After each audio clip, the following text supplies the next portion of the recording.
Reputations are gained through various means and appear in the Reputation tab on the character sheet. They have various levels with various values going from lowest to highest. Hated and hostile. Both of these mean the players will be attacked on sight by anyone part of those factions.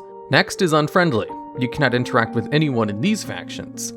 Then we have neutral, and this is where you start for most reputations. Then friendly and honored, then revered, and then exalted. Unlocking the higher levels of rep does a few things. First off, it gives you an achievement. Second off, higher reps give access to new vendor items and new quests. And lastly, higher levels of rep give discounts from vendors affiliated with that rep. Friendly gives a 5%, honored 10%, revered a 15%, and exalted a 20% discount. There are a few common ways to gain rep, the most common being just doing quests, daily quests, and world quests for that faction. And the other is killing mobs. Many reputations simply have the player kill tons of mobs, with each mob kill giving a bit of rep. This was basically the most common way to gain rep in the early days of WoW. Nowadays it's usually through quests. And with all the basics covered, let's begin with the actual history of reps. First, we start off with Vanilla WoW. We have the major races reputations, Darnassus, Nomergon Exiles, Ironforge, Stormwind for Alliance, and for Horde, the Darkspear Trolls, Orgrimmar, Thunderbluff, and Undercity. These reps gave access to racial mounts and discounts in their major city, and, well, to gain the reps, the most common way was to simply do quests for these factions, or to donate cloth to them. Next we have the PvP Reps, the League of Arathar for the Alliance and the Defilers for Horde, granted by doing Arathi Basin Battlegrounds. The Silverwing Sentinels and Warsong Outriders, these reps granted by playing the Warsong Gulch Battleground. And lastly, the Stormpike Guard and Frostwolf Clan, granted by playing in the Alteric Valley Battleground, by completing quests and killing players. This was also a great way to get reputation for the racial factions too. These factions allowed access to purchasing some decent epic gear, with the Alteric Valley reps allowing you to buy an epic mount, the Stormpike Battle Charger for Alliance, or the Frostwolf Howler for Horde, both bought at Exalted. Next is the Steamweedle Cartel.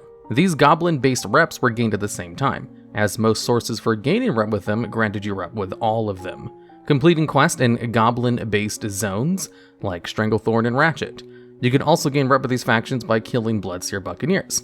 These pirates could be found in Tanaris and Stranglethorn, and killing them granted you rep with all 4 Steamweedle Cartel factions, while also reducing reputation with the Bloodcell Buccaneers. Speaking of them, the next rep is the Bloodcell Buccaneers. This reputation was gained by helping the Bloodcell Buccaneers and slaying members of the Steamweedle Cartel. The only real rewards were a couple of cosmetic items to look like a pirate. Next is the raid reputations. These reputations were gained almost entirely through raids, by killing mobs and bosses inside the raid of choice, and completing quests as well. They were sometimes farmable outside the raid too though. The Brood of Nozdormu, this rep was a huge part of the Shifting Sands questline, but how you get this rep was by killing bugs within Silithus for days to weeks on end, depending on how many people you have helping you. However, once the gates of AQ opened, you could get this rep by completing AQ 40.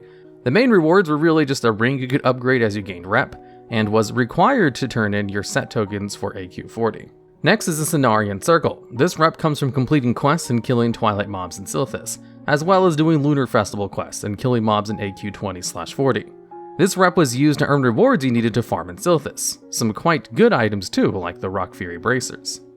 The Hydraxian Waterlords rep was earned by killing mobs in Silithus, but that ended rather quickly. After that, the only way to get rep was by killing mobs and bosses in the Molten Core. This rep was required by a raid to be able to summon Major Domo Executus and slay Ragnaros, as you needed to douse the burning runes within the raid to summon the Fire Lord. And to do this, you needed to unlock the dousing vials from the Hydraxian Waterlords first. Lastly is the Zandalari tribe. This reputation was gained by killing mobs in Zul'Gurub, and handed in coins or bijos.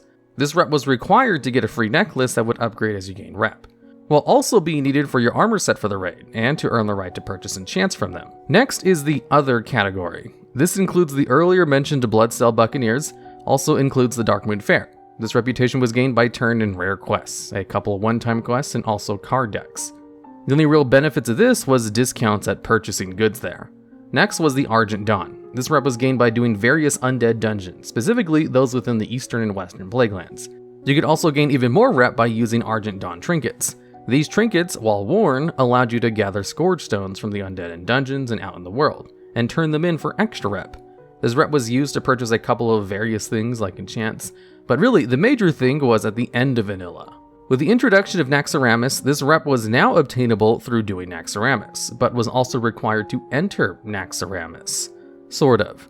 See, you needed at least Honored to attune yourself to Naxxramas, so if you were below Honor, there was absolutely no way to attune to Nax, meaning you couldn't enter the raid.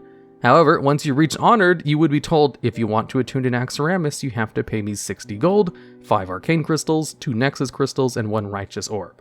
However, if you reached Revered, the price got massively reduced, down to 30 gold, 2 arcane crystals, 1 nexus crystal, and if you were Exalted, the attunement was free. So the higher the rep, the cheaper your attunement was. Next is the Gelkis and the Magram clan centaur. These two clans were found within Desolace, and by killing members of the opposite clan, you would gain rep with them. There was not really any unique rewards for them, nor any real reason to gain them other than unlocking a few quests while leveling. Next is the Shendalar. This rep had no real rewards and was simply gained by handing in Dire Maul books and Librams. Next is Ravenhold. This rep was gained by handing in junk boxes gained by pickpocketing mobs and by killing syndicate mobs in Hillsbrad and Alteric Mountains, but only up to Revered. This, however, would lower your rep with the Syndicate, which was gained by simply killing Ravenhold mobs. These reps had no real unique rewards behind them. Next is the Winter Saber Trainers. This rep was gained by doing constant repeatable quests to go out and do various things in Winter Spring, and eventually led you to be able to obtain the Winter Saber mount. The last two are the Timbermaw Hold and the Thorium Brotherhood. The Timbermaw Hold was gained by killing furbogs in the Winter Spring and Felwood, while also turning in various items that you would get from them like beads and feathers. This rep led to a fair few recipes, most importantly, really good enchanting recipes. And like Timbermaw Hold, Thorium Brotherhood was mainly gained for its recipes. This rep required you to turn in countless items found all over Azeroth, however, of course, to do with fire and rock mostly. And unlocking this rep was required for a ton of fire resist crafting recipes, as well as the recipe for the Sulfuron Hammer needed for the legendary Sulfuron Hand of Ragnaros. Just a couple more, we're almost done with the vanilla reps. The first is the Wild Hammer clan. This reputation was gained by gathering items from trolls in the hinterlands and handing them in. However, with no actual rewards. This rep was removed the launch of the Burning Crusade. However, you would think this would make this the first removed reputation from the game. No, that spot goes to the Reventus tribe. This rep was gained by doing quests in the Reventus village, but the faction was removed in patch 1.11. Before we move on to the Burning Crusade, there were actually 2 factions mentioned in patch 1.6 that never got made available to players. Theramore, which would likely have been earned by doing content in Theramore, and various connected ports, and the Silvermoon Remnant, both alliance factions. The Silvermoon Remnant seems to have been hinted as a plan to add more quest locations for High Elven hubs. Maybe even High Elves coming to the Alliance? Now on to the Burning Crusade. This expansion introduced the daily quest system, and with this now made reputations grind far more important, and also made them more time-gated, as for a few reps the only way to gain reps with them was to do dailies. The Burning Crusade had a huge reliance on reps. While being able to earn them from dungeons, they were also required for attunements, allowing you to enter dungeons and raids. While Vanilla WoW had a couple of attunements, the Burning Crusade really blew it out of the water. First off, with the new Draenei and Blood Elf race, we got access to the Exodar and Silvermoon reps. Again, reduced prices within their cities and also allowing you to buy their racial mounts, while being earned from just doing various quests. Next, we have the new raid reputations. The Scale of Sands was earned by killing mobs within the Battle for Mount Hydril raid, and gave access to rings as well as gem recipes for the new jewel crafting profession. And also the Ash Tongue Death Swarm. This rep was earned by killing mobs in the Black Temple, and allowed you to get several crafting recipes and even class trinkets with unique effects based on your class. Next is the reputation called the Keepers of Time, earned by killing mobs and escape from Durnhold Dungeon and inside the Black Morass. This rep allowed you to buy various recipes, blue pieces of gear, and a couple epic items too at Exalted. Then we have Tranquillion. This reputation was earned by completing quests and turning in quest items in the Ghostlands, mostly gained by Blood Elves while leveling. This rep sold nothing but some low-level green items. And hey, if you got all the way to Exalted with this rep, you could buy a level 21 blue item at least. So really, one of the most forgettable reps of the Burning Crusade. The Violet Eye, earned by killing mobs within Karazhan. This reputation allowed you to receive a special ring depending on your role, increasing its power as you gained more and more rep, just like the ring from the Brood of Nozdormu, the neck from the Zandalari tribe, and more. You could also get a fair few recipes for various professions. Shattrath City is the major hub in the Burning Crusade, and with this, there are many factions found within it. First is the Lower City. Doing quests within Terakar Forest and running various dungeons within Auchindoom granted you rep with this faction. Its rewards were pretty general, a couple crafting recipes and a couple bits of gear. Next is the Aldor and Scryers. Upon arriving in the city, players could choose to join one of these factions, the Aldor Draenei or the Scryer Blood Elves. Each faction sold again general things, recipes, gear, and more importantly, a couple of enchants. These reputations were gained by turning in various items earned from world content and raids. The Aldor accepted Marks of Kil'jaeden, Marks of Sargeras, and Fel armaments. The Scryers took Fire Wing Signets, Sun Fury Signets, and Arcane Tomes. Gaining a rep with one faction would lose your rep with the others. And while you could swap to the other using Dampscale Basilisk Eye, it was expensive and time consuming, so make sure you know exactly who you're going to join. And if you're going to change early. The Shatar was gained by running Tempest Keep instances and doing quests. Yet again, rather generic rewards, some crafting recipes, some basic gear, as well as some enchants. The Shattered Sun Offensive was a reputation that was mostly gained by doing quests, dungeons, and the raid all in the Isle of Quel'Danas. The rep came yet again with rather basic rewards, random pieces of gear, random crafting recipes, although one unique thing is the necklace at Exalted. This necklace had a special effect if you were exalted with either the Scryers or the Aldar. Next is the Shatari Skyguard. This reputation is our first special reputation. With the Burning Crusade, we finally got some reputations that gave rewards cool enough to be worthwhile farming. Gained by doing quests in Skatis and Orgrilla, this rep gave a couple of capes, but what was really special was the Nether Ray mounts. These mounts being one of the few ways to get a unique flying mount away from the basic lame Griffin or Wind Rider. Speaking of that, we might as well go over the other 3 special mount reputations. First is the Kuranai or the Maghar. These reputations were earned by killing ogres in Nagran, and turning their beads into the local Broken or Maghar, depending on if you were Alliance or Horde. From them you would get a few patterns, a few pieces of gear, and the Talbook mounts. These Talbooks were a nice way to get away from the old boring, usual racial ground bounds everyone was all used to at this point. Next is the Cenarian Expedition. This reputation was earned by doing quests in Zangarmarsh, as well as doing the dungeons within the Coilfang Reservoir. Yet again, gear, recipes for crafting, but the most important of all, the Cenarian War Hippogriff mount. A mount usually only seen during flight paths within Night Elven area zones. Both Alliance and Horde could now use this mount as their flying mount anywhere they wanted, in Outland at least, because in the TBC you could only fly in the Outlands. And lastly, saving the best for last, this one was unique, the Netherwing.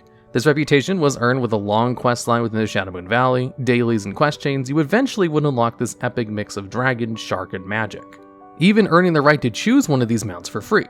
The rest then being able to be purchased if you wanted more colors. These mounts even today still look amazing, even if they are rather low quality.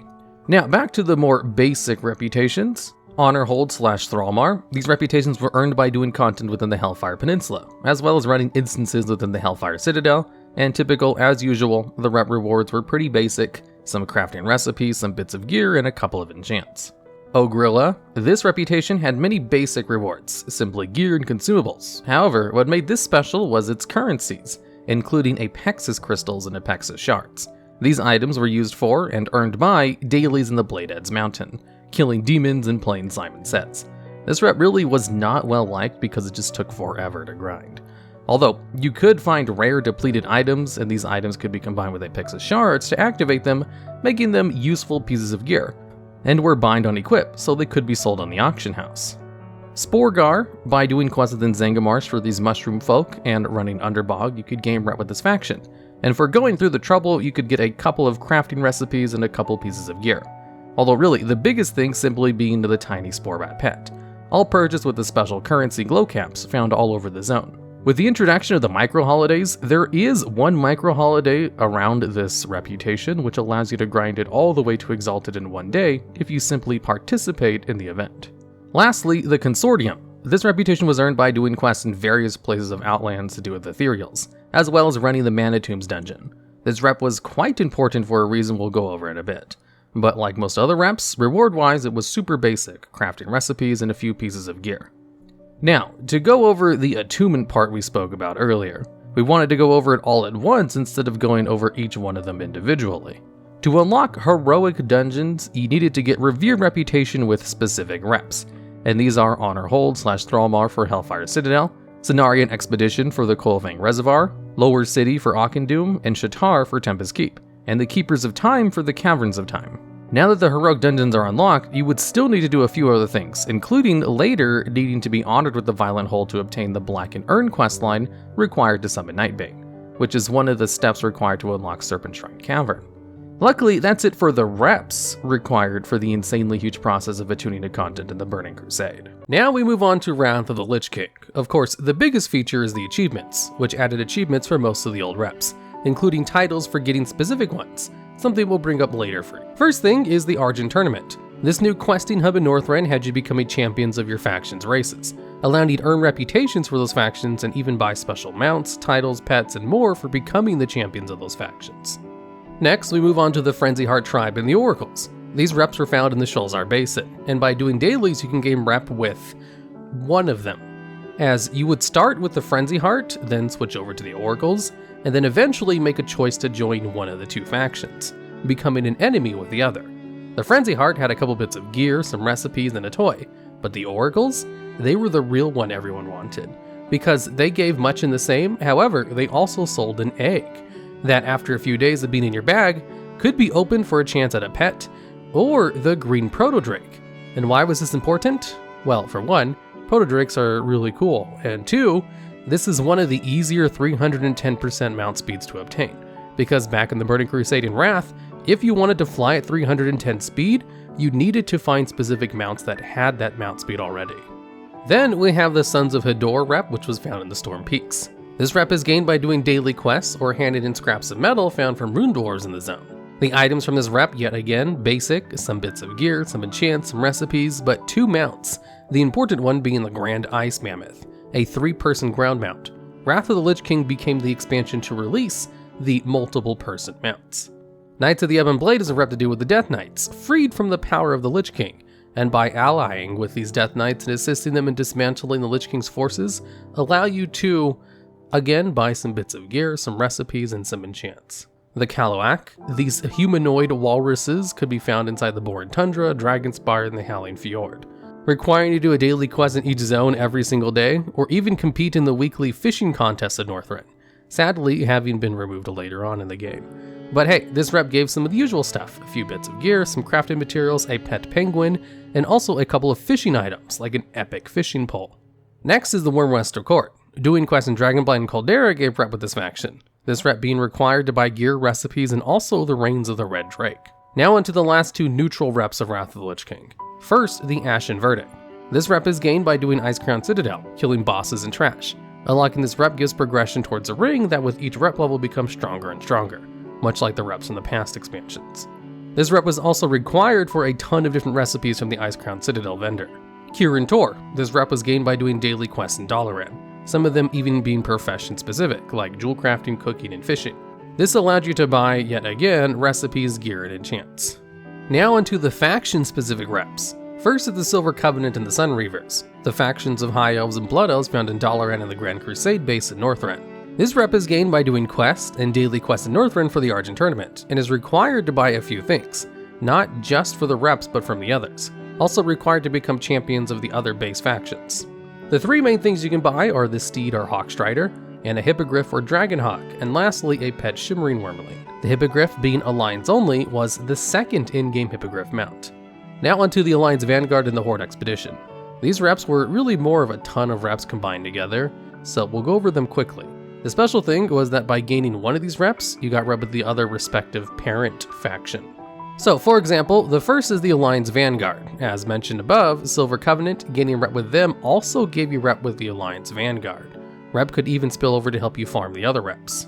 The other 3 were the Explorers League, gained through questing the Howling Fjord, the Frostborn by questing in Storm Peaks, and the Valiant's Expedition by doing quests in Boran Tundra, Grizzly Hills, Howling Fjord, and Dragonblight. The Alliance Expedition had some decent gear, an enchant, and a pair of recipes, including the recipe for the first 2-person mount, the Mechaneer's Chopper, crafted and sold on the auction house by engineers. The Valiant's Expedition, the Explorers League, and the Frostborn did not actually have any rep vendor rewards themselves.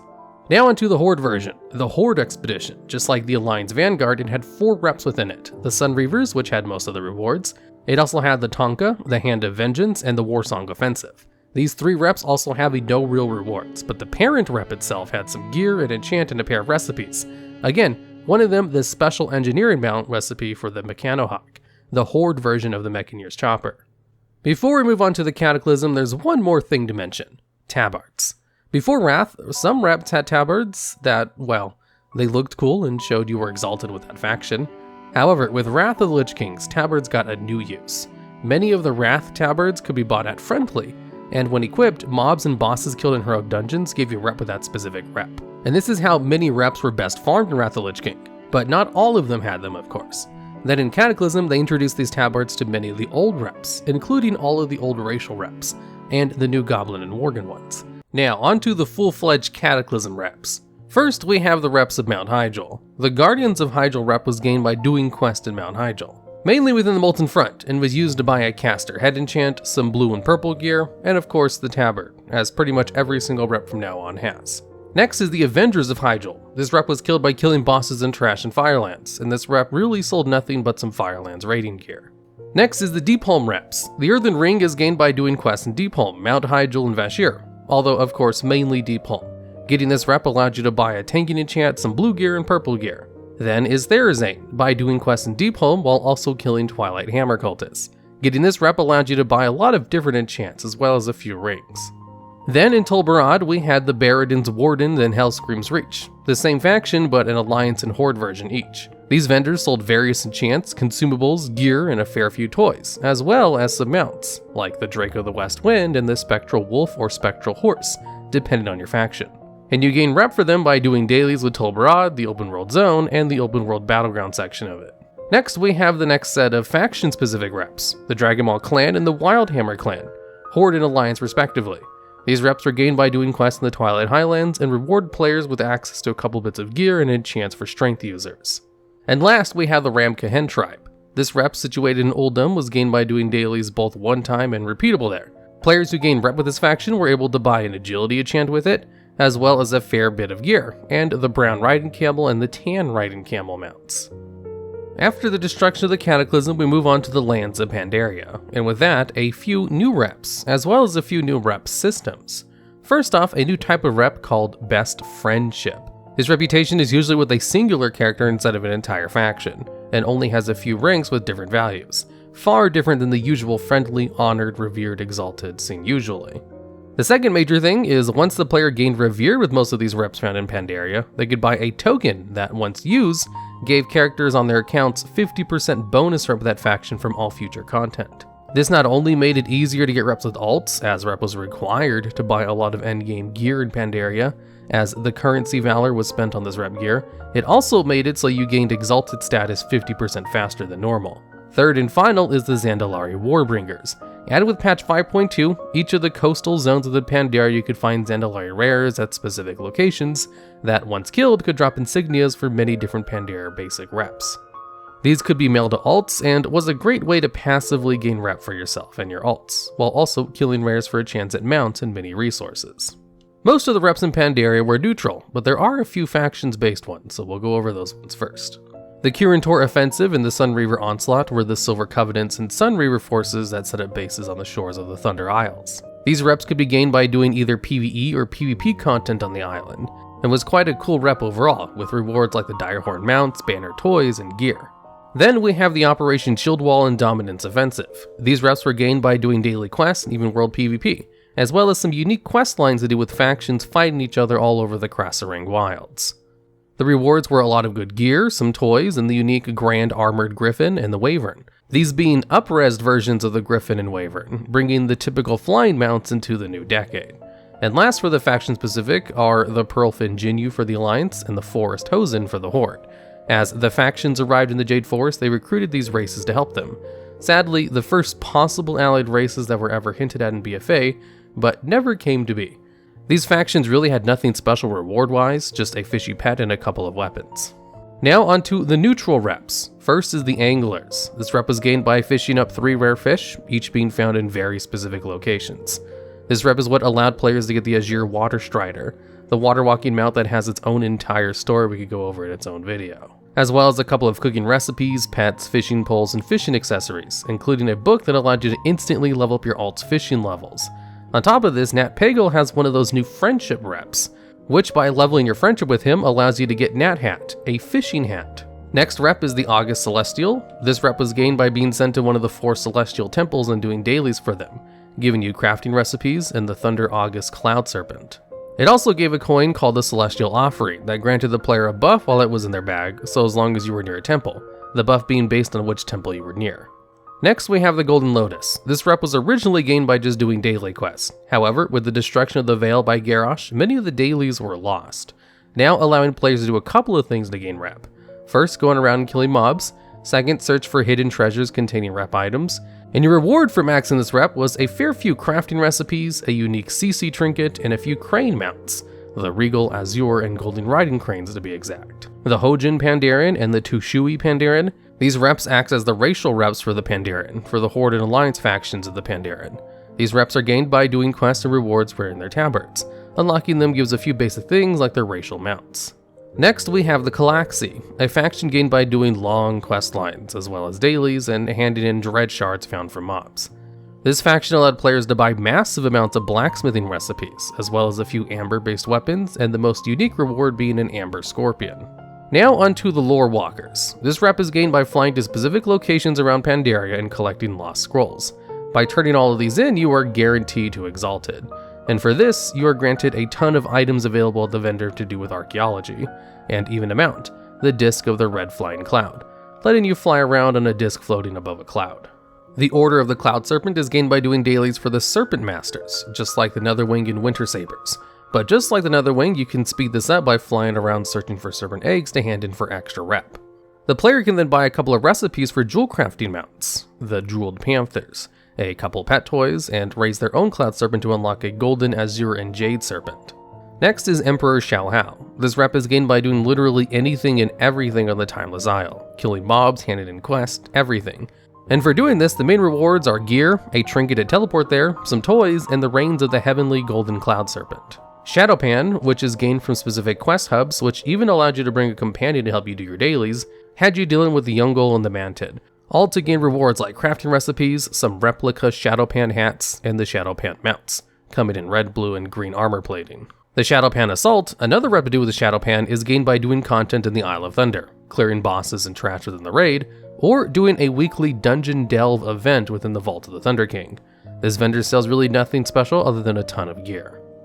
Next is the Black Prince. This rep was gained in many ways, killing Celestials in the Timeless Isle and Mogu from various areas. The newer the content, the higher the rep, as upon hitting Revered, the only real place to farm rep was the Animated Warriors in the Thunder Isle, a place people spent hours just killing nearly instantly spawned warriors all in one spot. And well, what was it for? The rep was required for the legendary questline to get the Pandaria Legendary Cloak.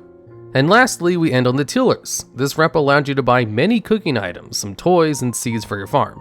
The very first version of the Garrison system we saw in WoD with the Garrison, Legion with the Class Halls, Shadowlands with the Covenant Hall. This rep also sold the brown, black, and white riding goats. To gain this rep, players would need to do daily quests for the members of the Half Hill, as well as grow plants on their farm. But what made this rep very special was the friendship system I mentioned earlier. Like Nat Pagel, there was a friendship reps underneath, and each of these friendships gave you special benefits if you max them out. Old Heelpaw added chickens to your farm and gave you a straw hat. Ella adds Luna the cat in a tree seed packs. Fish Felreed adds pigs in a special seed pack. Farmer Fung adds a prized yak and some Enigma seeds. Gina Mudclaw adds a mailbox and a ton of fireworks. Sho sends you a cricket pet and an orange tree to your farm. Chi-Chi sends a goodie box with cloth and leather, as well as sending some sheep to your farm. Howhan Mudclaw sends you some songbell seeds and adds a Mushin Miss Fifi to your farm. Jogu sends you a ton of alcohol with no longer charging you for the crop predictions. And Tina Mudclaw sends you food and adds furniture to your farm. And that's it for Pandaria. Now we leave Azeroth once again to return to Draenor, with Warlords of Draenor. The Saberstalker's rep was gained by killing Saberon and Fangorilla, as well as a single daily. This rep allowed players to buy a contract to unlock the Follower Palas, as well as some pets and a mount speed increase while in the Tannan Jungle. The Bristling Hellboar, the Savage Cub, and the Wild Gore-Tusk. Order of the Awakened is a rep gained by killing rares and gathering treasures in the Tannan Jungle. This allowed you to buy a pet, a toy, and a couple of other random items, but the major things being the contract for the Follower's Solar Priest Vax. And the awesome looking mount, Reigns of the Corrupted Dreadwing. The Hand of the Prophet and the Vol'jin Headhunters. These reps were for Alliance and Horde respectively. These reps were gained by doing daily Tannan quests and completing some garrison quests. The main reward being the Death Tusk Felboar, and sold tons of blueprints for your shipyard, like the oil rig and the battleship. It also sold the Empowered Augment Rune, the infinite use augment rune of the expansion. Next is the Council of the Exarchs and the Frostwolf Orcs. Again, faction focused, these reps were gained by doing specific quest lines in the relevant zones, as well as your garrison, and gave you fall rewards, mounts like the Dusty Rockhide for Alliance, and the Swift Frostwolf for Horde, as well as custom titles and toys. Aarakocra Outcast rep is gained by questing within the Spires of Iraq and Talador, while also killing mobs in these zones. This rep is required to let you buy crates of fragments for archaeology, like the Lore Walkers of MoP. They also sold the Shadowmane Charger Mount, the Son of Seathpet, and many other little items like a trinket. The Steamweedle Preservation Society is a rep gained by doing quests in Negran, and also killing special named beasts within Negran, then turning in their artifacts for rep. The main reward being the domesticated Razorback, but on top of that, a few pets and a bits of gear. The next two are the Vol'jin Spear and Rim's Vanguard. These are Ashran reps for the Horde and Alliance. Getting these reps are easy by doing objectives in Ashran, and allow you to buy special mounts, like the Bree Strider Stallion and the Pale Thorn Grazer, a special toy, the LeBlanc's Recorder, and a few items to assist you in Ashran, with a rep even being required to some of the Warlord Season 1 PvP gear, although that was not continued until later seasons. The Laughing Skull Orcs is the Horde-specific rep gained by specific mobs in Gorgrond, requiring a level 2 trading post, this selling the Ironside Warwolf and the Laughing Skull Cosmetic Mask, great for transmogs. Meanwhile, the Alliance version throws us out of the water, gained the same way, killing specific mobs, instead this time in Talador.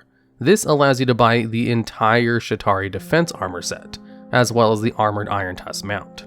Before we move on to Legion, there was the Medallion of the Legion, found on special world boss-like rares in the Tannan jungle.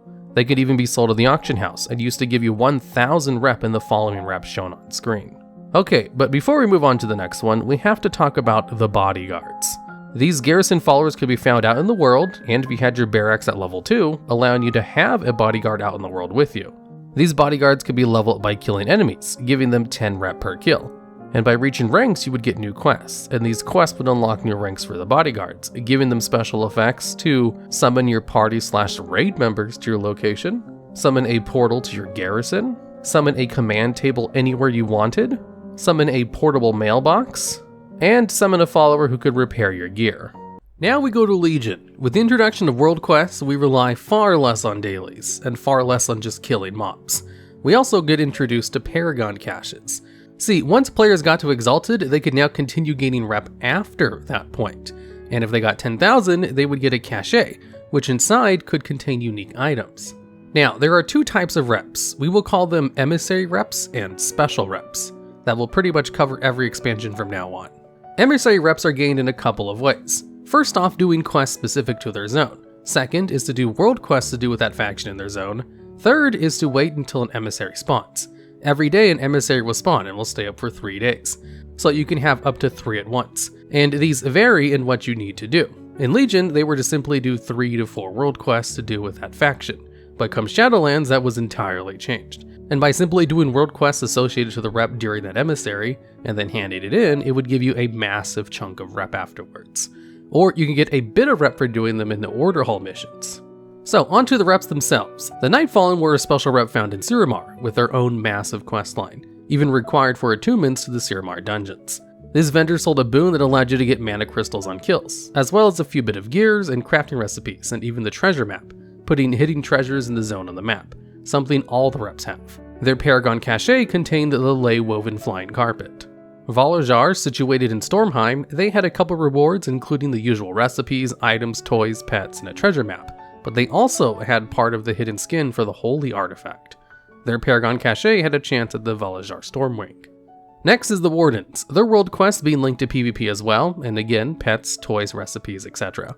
Their Paragon cache contains Sira's Extra Cloak, a toy that transforms you into a Warden. The Dreamweavers of Al-Shara contained many Druid-themed items, including yet again, toys, pets, gear, and recipes, as well as the Seed of the Solar Flare, an item required for the hidden artifact skin for balanced druids. Their Paragon cache contained the Wild Dream Runner. The High Mountain tribe gained through the content with the High Mountain, again recipes, some gear, some toys, some pets, and their Paragon cache contained the High Mountain Elderhorn. The Quarter Ferondis, a reputation situated within Azuna. These ghost highborn sold recipes, some toys, some pets, some pieces of gear, and the Cyril Crescent Fall Notes, Raven Guard. An item needed for the Hunter Marksman hidden artifact appearance, an Eagle Crossbow. The reputation box contained the Cloudwake Hippogriff. The next rep is the Armies of Legionfall. This rep was found on the Broken Shore and contained only a couple rewards, so we'll actually name them by name. The Legion Pocket Portal and the Legion Invasion Simulator toys. The Legion Fall Banner Cauterizing Void Shard and the repurposed Fel Focuser. And of course, the Legion Fall Tabard. The Paragon Cache contained the Orphan Felbat pet. Now onto the final two emissary reps of Legion, the Army of the Light and the Argusian Reach, both gained on Argus. The Army of Light sold a fair few recipes as well as a 500,000 gold mount, the Light Forged Warframe. Their Paragon Cache contained 3 different Fel Crusher mounts, the Glorious, Blessed, and Avenging, as well as the Holy Light Sphere toy. The Argusian Reach from the Paragon Cache had a BoA item that could be consumed to let the player find artifact power from killing enemies. This item ended up being literally useless, as by the time you reached max level at this point, artifact power while leveling was not affected by the research done, which massively increased artifact power found. Upon reaching max level, one single bit of artifact power would easily be worth 100 times more than all you had found while leveling combined. The rep itself sold a few recipes as well as a few items, including some pets, toys, updated Talbook models, much like the Broken of Outland, and a mining pick that increased binding speed in Legion content. Before we leave, we have a few more things to talk about. First off are the Kirin Tor, and while the rep itself has no rewards, they would have emissary quests that would grant your rep with the Kirin Tor, but upon completing the emissary, you would get to choose one of the other reps as your reward. Reputation, as it was old, did not have any new rewards added, or a Paragon Cache. So instead, you would, alongside the rep award for your emissary, get a special cache that contained the rewards. The most important item being the Strange Humming Crystal, which leads to the Khadgar Head in a Ball, the Wondrous Wisdom Ball pet. And we have a return to the special friendships. We have 2. First, Chromie, which is gained by doing her special scenario, the Deaths of Chromie scenario, which rewarded many things like the Bronze Dragon pets and a bronze recolor of the Dragon Gear of Cataclysm. The others are the Fisher Friends on the Isles. These included Alyssa of the Waters, Corbin, Akul Riverhorn, Impus, Shaleth, Keeper Rene, and Conjure Margos, each gained by collecting special items for them with the relevant fishing poles. These take a long time, only lowered by fishing in raids. But even then, each character takes 2 to 3 hours each in a raid group. The Fisher Friends would rotate each day, all but Margos, who always stayed up. The rewards for them included the Feast of Fish recipes and a whole bunch of different kinds of bobbers and pets. Now, before we leave Legion, we need to talk about allied races. Introduced as Battle for Azeroth, they were added before the launch for those who pre-ordered. However, as in the expansion Battle for Azeroth, they would add more allied races than all of WoW's added races combined and doubled. Massive amounts of races in one single expansion. The cost being you had to unlock these races by gaining their allegiance, and so for the first 4 allied races you would need to gain their favor. For the Horde, the High Mountain Tauren of High Mountain, the Nightborn of Siramar, and for the Alliance, the Void Elves of the Argusian Reach, and the Lightforged Draenei of the Army of Light. Now on to Battle for Azeroth. The first new addition is a new way to gain rep, called contracts. These items could be crafted by scribes once they reach Revere with a faction. Then they could sell these on the auction house, and people could buy them and then consume them, giving them an extra bit of rep for every single world quest they do. However, the extra rep is from that specific contract's chosen reputation. These items used to last forever at first, but were quickly changed to last for an entire week instead. Let's start with the faction-specific reps. Alliance first. The Proudmoore Admiralty was gained by doing content in Tiersgard, and sold a ton of recipes, some gear, and the Proudmoore Sea Scout and Admiralty Stallion. The Paragon Cache contained the Proudmoore Music Box and the Albatross Hatchling. Next is the Order of Embers found in Dressvar, selling many recipes, bits of gear, and the Dusky Wakecrest Griffin and Smoky Charger. The Paragon Cache contains the Cobalt Raven and the Bewitching Tea Set. Storm's Wake comes from Stormsong Valley, again selling recipes, some gear, and some various other things, and actually for ease, you get the point, we'll only mention the more important things for these. So, in addition to the usual pets and mounts, it sold the Tome of Polymorph Bumblebee, which allowed mages to turn people into bees. Their Paragon Cache had a chance at a pet and a glyph recipe. The 7th Legion were gained by doing Warfront content, invasion content on your own continent, and any world quest on the opposing faction continent. Among with the usual stuff, they also sold a little siege tower, with their Paragon Cache having chance at a toy and a contract recipe. The Waveblade and Cohen, this reputation found with the Nazjatar, sold a lot of different things, including the Prismatic Softshell and a ton of different Azerite powers for your Heart of Azeroth, with the Paragon Cache containing even more powers, as well as the Memento of the Deeps, the Flopping Fish, and the Glyph of Coldway's recipe. Now into the Horde factions, the Zandalari Empire, found within Zuldazar. They sell the usual mounts, pets, and toys, with the standouts being 2 items that allowed you to hex and polymorph other players into dinosaurs, with their Paragon Cache having the chance at just 1 toy, the War Beast Quarl Dinnerbell. Talanju's Expedition, found in Azmir, sold a few pets and mounts, and from their Paragon Cache they had a chance at a pet or toy. BfA really tried to remove mounts from the Paragon Caches, since most of the complaints from Legion was that people didn't like having to farm reputations for a random chance at a mount. However, they were mostly fine if it was a pet or a toy instead. The Voldunai of Vol'dun sold the usual pets, toys, and mounts, with their Paragon Cache having a chance at dropping 3 separate toys. The Honorbound, just like the 7th Legion, are gained by doing Warfront content, invasions, and content in other factions' continents, and sells the little war machine, the Rallowing War Banner, and a contract for the Honorbound from the Paragon Cache. Okay, and last one, the Unshackled, found in Nazjatar. They sell Azerite powers for the neck, as well as toys, pets, and mounts, and from their Paragons, more powers, the Flopping Fish, a Memento of the Deeps, and the recipe for Glyphs of the Cold Waves. Okay, now the neutral ones. Champions of Azeroth, gained by doing world quests for Magni around the South Seas. This vendor sells a couple of pets, while giving the Azerite firework launcher from its Paragon Cache. Next is the Tortollan Seekers. This rep is gained by doing world quests for the Tortollans across the South Seas, giving you a pet, a ton of patterns, some gear, and from their Paragon Cache, a few cooking recipes and a chance at 2 different toys. Next is the Rustbolt Resistance. This rep is gained by doing quests and world quests on Mechagon. They sell various Azerite powers, as well as recipes and bits of gear, and some blueprints for the Mechagon's junkyard crafting. As well as selling the Rustbolt Resistor, the Misty First Neuter, with the Paragon Cache having a chance at giving a legendary Azerite power. Then during the last patch of the expansion, they introduced 2 new reps. The Rajani, gained by doing invasions, world quests, and dailies in the Vale of Eternal Blossom, fighting the forces of N'Zoth and the invading Mantid and Mogu. This rep would sell the Windfeather Quill and the Lightning Forge Augment Rune. Their Paragon Cache had 2 simple items, 1 the Jade Defender, and 2 the rank 4 of a Heart of Azeroth power. Uldum Accord, same thing but found in, you guessed it, Uldum. Completing invasions, doing world quests and daily quests, you get the Pygmy Camel Pet, the Wastewander Sky Terror, and so on and so on. Paragon Cache has the Cursed Dune Watcher and the rank 4 essence of the Brilliant Death.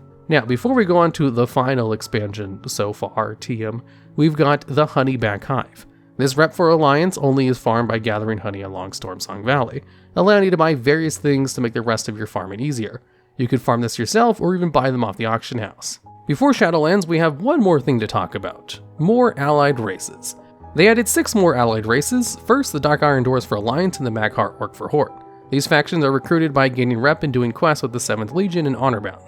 The Kulturan Humans, well obviously, doing quests and reps in Kulturas. And the Zandalari Zandalar. The last 2 are the Mechanomes for Alliance and the Volpera for Horde. To unlock these factions, you need to gain rep with their respective factions and do quest lines for them too. And while allied races did require reputations at one point, Blizzard later on removed them due to a player's requests, and now you only need to do the main quest lines for these reps. Now on to the Shadowlands. With 9.1 being so fresh, we won't really cover what's coming in that, but there is the new Death's Advance rep, which comes from doing the new content in Korthia, which won't be in this video. But let's talk about 9.0 content. The Covenants themselves with their renown could be called reputations in some ways, but no, they're not reps, so we won't be talking about them. So let's start off with our most favorite broker, Venari. Venari's rep is gained by doing content and quests within the MoP. She's a special friendship rep, and not the usual exalted and such we're used to. And what does she sell? Well, nothing super special, but what she does sell is items to help you complete content in the MoP, as well as stuff to assist you in Torghast. Upgrades like the grappling hooks, extra powers, Torghast shop discounts, etc, etc. There are 3 specific good items she sells though.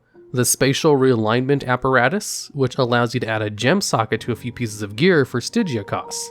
The Unbound Reality Fragment allows you to upgrade a random conduit that is in one of your lowest levels, all the way up to 1 tier at a time, capping out at 226.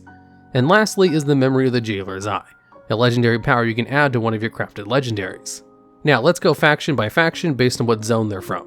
First, Bastion. The rep, which is available to all players, is called the Ascendant. This rep is gained by doing world quests and emissaries in Bastion, as well as getting rep tokens for that faction. Their main selling items are the Golden Paw Kit Pet, a legendary multi-class recipe that has a chance to proc damage on attacks, and a mount called the Gilded Prowler. The Paragon Cache for this rep contains a pet and 2 toys. Next, we move on to Maldraxxus with the Undying Army. Gained the same way as the Ascended, but in Maldraxxus. They sell various things as well, but the main things being the Animated Radius, part of a secret pet, the memory of Rattle of the Maw, a mostly useless legendary that causes a maw rat to spawn and explode on corpses, and a mount, Lured Blood Tusk, and for Necrolord only, 2 back transmog pieces. This is a new thing to reps in Shadowlands, special back transmog items that require a Covenant and rep in order to use. The Paragon Cache has a chance at a pet, toy, and a mount. The first time mounts were returned to the Paragon Cache since Legion. Now onto the realm of Ardenwald with the Wild Hunt. Again, gained by doing content in Ardenwald. You can then buy from them a Flufa, the Crane Soul if you're a Night Fae, the Memory of Eonar, a healer legendary, and their respective cosmetic transmog back pieces. The Paragon Cache has a chance at a pet and another mount. And now for the final zone, Revendreth, with the Court of the Harvester. They sell the usual pets, mounts, and toys, as well as a legendary Memory of Norgannon, which allows you to cast while moving temporarily. The usual transmog back pieces specific to the Covenant, and the Paragon Cache only having a chance to obtain 1 pet. Now, it would be that simple, but we have some more reps to go over, as there are secondary reps that are not gained by specific world quests in Shadowlands. First, we have the Stitchmasters. This reputation is for Necrolords only, and comes from doing quests with your crafted abominations from the Abomination Factory. These weekly quests give you rep, and while it has no Paragon, the rep allows you to buy one single thing: the Arsenal Stitchmasters weapons. This is bought from Clyde using Anima Touch weapon fragments, found from searching for artifacts with Chordy, or a chance from a weekly quest bags from the Abominations. The Court of Night is reputation focused on the Night Fae, but can be gathered by any Covenant player, just much harder, as Night Fae players can get it by doing content with their Sanctum, killing rares, collecting treasures. However, non-Night Fae players can still get this rep, but they can only get it from killing a specific rare summoned by Night Fae. The rewards are Stemmons, Willow Breeze, pets, as well as the Umbral Scythehorn and the Winterborn Runestag mount. And for Night Fae only, 2 new soul shapes and 2 transmog back pieces as well as armor transmog sets. The next reputation is for the Night Fae only rep that can actually only be earned by the Night Fae. Marasmius, also from the Sanctum, the players can gain rep with the Mushroom Network by doing content for them, and by doing so they get access to some companions, a few mounts, and some transmog back pieces. Next, we have the Avowed. This rep is gained by doing Halls of Atonement dungeon and doing various things like killing mobs near the Hall of Atonement dungeons, but out in the open world. They sell some recipes, some pets, and some zone-specific items, and a few things where Venthyr only players, like cosmetic back pieces. Next, we have the Venthyr-specific reputation, the Ember Court. This rep is gained by doing the Ember Court event from the Venthyr Covenant Sanctum upgrade, and doing so allows them to buy some upgrades for the Ember Court, an armor set, as well as a couple of mounts and pets and toys. And speaking of the Ember Court and the old friend reputation system, many followers and allies found around the Shadowlands come to the Ember Court to party and relax, and all of them come with their own friendship reputation bar, but none of them really have any actual rewards, so it's just a whole bunch of reps you can grind out for completionist's sake. And that's it for reputations. Now let's go over a couple of reputation related things. First up is ways players can boost reputation gains. The Darkmoon Fair allows players to gain a 10% rep buff from either their Wii buff from riding the carousel or roller coaster, or by using the Darkmoon Top Hat, which can be bought for tickets. The Holiday Hollow's End also allows you to gain the Unburdened or Grim Visage, increasing rep gains by 10%.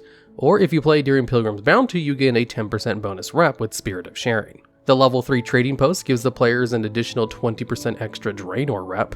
The guild battle standards give varying reputation bonuses, however, only from killing monsters and not from quest or anything else. 5% for green, 10% for the blue one, and 15% for the purple. The diplomacy racial for humans, the only racial that has never been changed in the history of WoW. This racial is quite special as it gives the players a 10% bonus rep to everything, making humans the race to pick if all you care about is farming reps. Next is the special events that increase rep. First off, we have the World Quest Weekly event, which increases the rep gain by 50% for any world quest during that week. Another thing is with the end of Battle for Azeroth, we got new additions to Time Walking, a cool little benefit where when Time Walking is active, any reps for that expansions are gained 50% faster. Need to get your Nether Drakes? We'll just wait for the Burning Crusade Time Walking and get it in no time. And speaking of Time Walking, with the introduction of Time Walking, we also got the Time Walking vendors to do with these specific expansions. And these vendors sell mounts, pets, toys that are themed around the expansion, bought using currency earned from Time Walking. But another thing you can buy with this is reputation tokens. Now I could go over all of them, but instead I'll just show you some of them from the one that was up when I was getting footage for this video. Now for the special rewards for reps. First off, there's a couple of achievements for specific amounts of exalted reps. 40 reps at Exalted gives you the Exalted title. 60 reps gives you the Beloved, and 100 reps gives you the Pure Heart Courser mount and the Esteem title. Now we'll go over the rest of them super quick. United Nations gained by having your guild gain 55 unique reps to Exalted unlocks the Dark Phoenix hatchling pet from the guild vendor, the same place you buy the before mentioned battle standards. Guardian of Sonaris for getting Exalted with Cenarian Circle and Expeditions gets you Guardian of Sonaris title. The Argent Champion title from the achievement of the same name from the Exalted Argent Dawn and Argent Crusade. The Diplomat for getting Exalted with the Timbermaw Hold, Sporgar, Kuranai, Maghar gets you the Diplomat title. Ambassador of the Horde or Alliance for having Exalted with all of the base races gets you the Ambassador title. The Ashen Verdict Exalted grants the Ashen Verdict title. And Exalted with the Avengers of Hyjal grants you the Avengers of Hyjal title. Exalted with the Tillers grants you the Farmer title, and becoming a Pandaren Ambassador by being exalted with all of the base Pandera factions grants the Pandaren Kite String. Being exalted with the Laughing Skull Orcs gives you the Mass Chuckler. Exalted with the Shatari Defense gives you the Peacekeeper. The Frostwolf Orcs gives you of the Frostwolves. The Council of the Exarchs gives you the Prelate. Vol'jin Spear gives you the Spear of Vol'jin, while Rim's Vanguard gives you the Sword of Rin. The Steam Weedle Preservation gives Conservationists. The Mantle of the Talon King gives a special Talon Guard Correct Follower, as well as the Talon King or Queen title. The Savage Friends achievement gives the Trading Post Level 3 Blueprint, Chromie Homie gives the Time Lord title, and the Fisher Friend of the Isles gives the Underlight Emerald Artifact appearance for the Fishing Artifact. Oh, and Insane in the Membrane, a feat of strength that grants the Insane title. This achievement requires you to have reached Honored with the Bloodcell Buccaneers, and Exalted with Booty Bay, Everlook, Gadget Sand, Ratchet, Darkwind Fair, and Ravenhold. This one once required Shindalar, but was eventually removed from the requirements. Alright, and that's the end of the video. I'm sure I missed lots of stuff, as just covering what I did is extremely long as it is, as you could probably see by the length of this video. If we did miss anything, please mention it down in the comments. This video idea was actually voted on in a YouTube community poll last year, so stay tuned for a new poll to pick the next big history of video, as the last one was on all of the retcons in the game. I'm still not sure why you all wrote it on a Reps video, because I spent way too long putting this video together.